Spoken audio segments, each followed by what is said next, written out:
હર હર મહાદેવ મિત્રો, આજની વિડીયોમાં તમારી માટે લઈને આવી છું કસ્ટમાઇઝ કોમ્બો ફોર બોયઝ.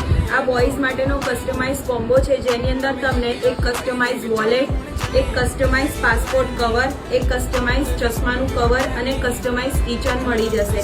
આ કોમ્બો આખું કસ્ટમાઇઝ છે. આની અંદર અમારી જોડે ડિફરન્ટ કલર અવેલેબલ છે. આ બ્રાઉન કલર છે, તમે જોઈ શકો છો. આ બ્લુ કલર છે. તેના સિવાય અમારી જોડે બ્લેક કલર પણ અવેલેબલ છે અને જુદા જુદા કલર પણ અવેલેબલ છે. તેની માટે તમે અમને લોકોને P&I ક્રિએટ્સ ઇન્સ્ટાગ્રામ પર અમારું પેજ છે, તેની પર તમે ઓર્ડર આપી શકો છો તથા અમારા વોટ્સઅપ પર પણ તમે મેસેજ કરીને ઓર્ડર આપી શકો છો. અને જુદા જુદા કલર જોવા માટે તમે અમારી ઇન્સ્ટાગ્રામ આઈડી P&I ક્રિએટ્સને ફોલો કરજો. Thank you.